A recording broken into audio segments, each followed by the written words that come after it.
Salve, salam jumpa anak-anak yang terkasih. Pada kesempatan yang pertama, patut kita bersyukur kepada Tuhan karena berkat-Nya.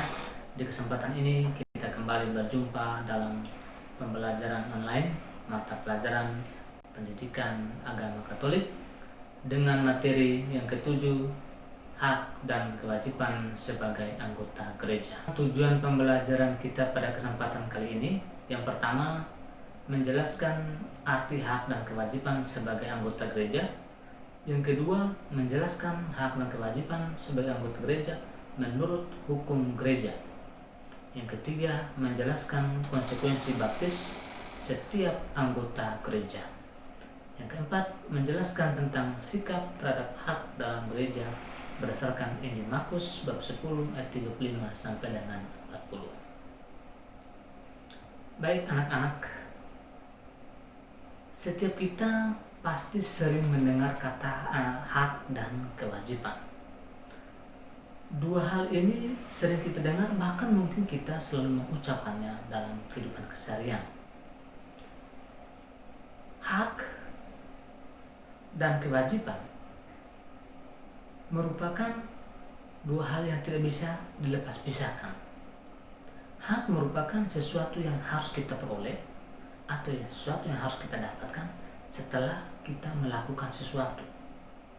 Sedangkan kewajiban merupakan sesuatu yang harus kita lakukan. Setelah itu baru kita memperoleh hak kita. Yang berikut kita melihat hak dan kewajiban sebagai anggota gereja. Nah, yang pertama kita melihat kewajiban.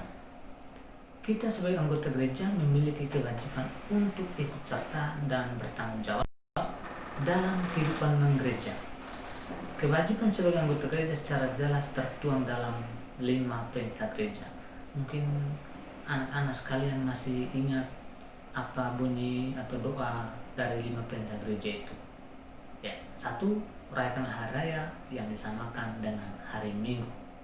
Jadi kita setiap minggu harus mengikuti perayaan Ekaristi ataupun yang disamakan dengan hari Minggu. Hari apa seperti sama hari Minggu? Ya, bisa saja masa Paskah atau masa Natal atau pesta Maria diangkat ke surga. Itu merupakan hari-hari yang disamakan dengan hari Minggu. Yang kedua, hadir dalam misa kudus pada hari Minggu dan pada hari pesta yang diwajibkan, dan jangan melakukan pekerjaan yang dilarang. Nah, sekarang pada hari pesta, kalau tadi pada hari Minggu dan yang disamakan dengan hari Minggu. Yang berikut kita lihat pada hari Minggu dan pada hari pesta. Nah, hari pesta ini biasanya hari-hari pesta-pesta santu dan santa. Tentu kita juga mengingat kapan pesta santu dan santa sesuai dengan nama kita. Kalau misalnya Pak sendiri pestanya Santo Yosef, berarti pada tanggal 1 Mei.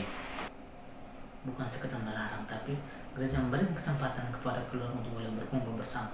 Dalam hari-hari dengan sibuk dengan segala pekerjaan, mungkin kurang punya waktu, maka hari Minggu sebenarnya tidak boleh bekerja. Itu sekedar untuk mengatakan bahwa dalam keluarga harus bisa ada waktu untuk berkumpul bersama. Yang ketiga, jangan makan daging pada hari Pantang dan berpuasalah pada hari puasa. Nah, ini yang mungkin kita dalam masa tobat atau masa prapaskah, ya, sering kita mengadakan pantang dan puasa. Nah, mengakulah dosa-dosamu sekurang-kurangnya setahun sekali. Nah, ini yang sering kita lalai. Ada yang semenjak sambut baru habis, setelah itu tidak pernah mengaku sampai dia menerima sakramen Krisma ataupun sampai dengan dia menerima sakramen perkawinan. Tidak pernah mengaku.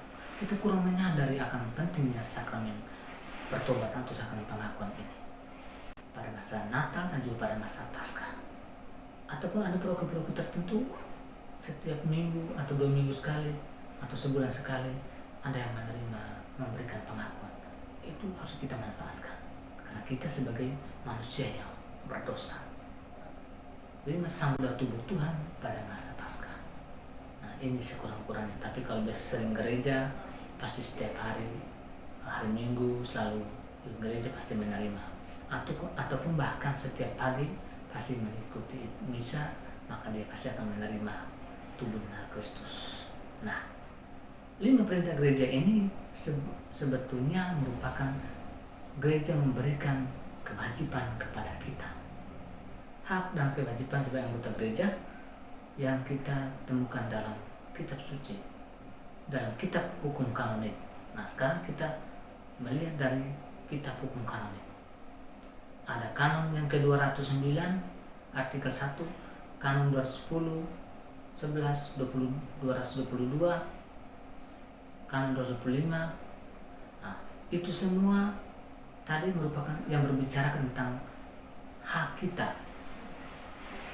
kewajiban kita sebagai anggota gereja. Nah, dari kewajiban-kewajiban ini nanti sebentar sekalian Pak memberikan tugas kepada anak-anak.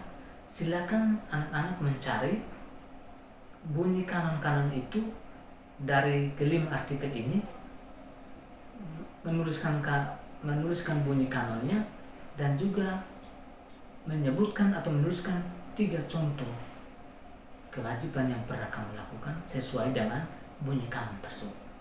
Apa bunyi kanonnya dan contoh perbuatanmu itu seperti apa? 3, masih paling kurang satu kanon itu 3 contoh yang bisa kau berikan. Nah, sekarang tadi kita berbicara kewajiban, sekarang kita berbicara tentang hak sebagai anggota gereja. Nah, hak itu apa? 1, hak itu berarti tadi apa yang kita harus dapatkan dari gereja.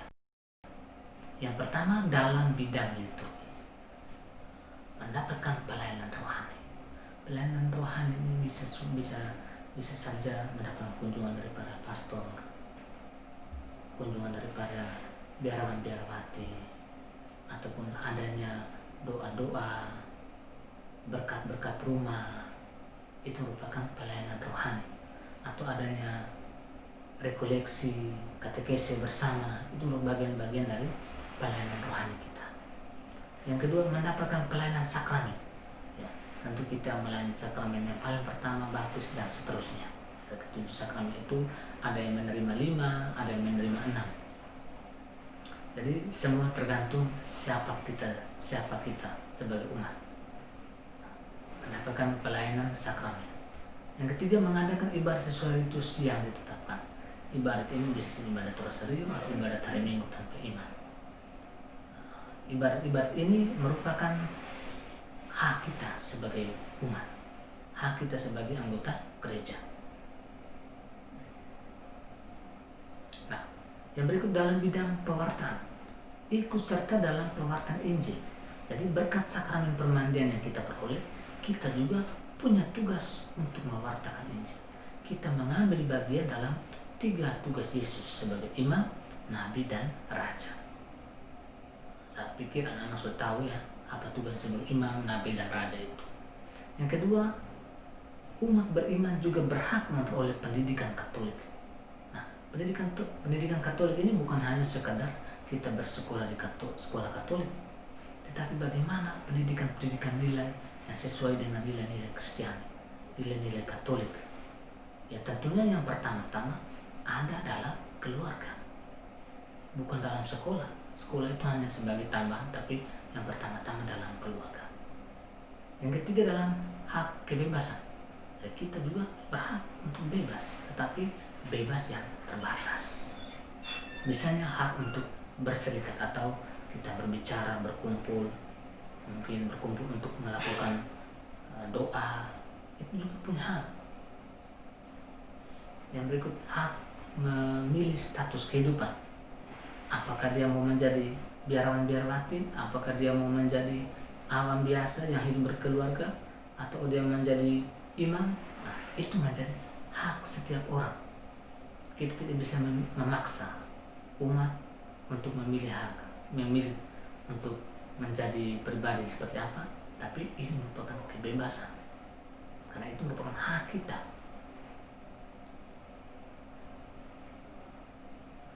Dalam kanon juga terdapat hak kita sebagai anggota gereja. Itu Kanon 212, 213, 214, 215, 217 dan juga 227. Nah, sama tugasnya ini adalah nanti harap anak-anak sekalian bisa mencari tahu apa bunyi kanon-kanon yang ada tuh sebagai hak sebagai anggota gereja. Tinggal kamu menuliskan apa bunyinya dan contoh-contohnya seperti apa yang pernah kau buat, yang pernah Anda buat. Paling kurang 3 contoh. Silakan nanti dikirim ya dalam web sekolah.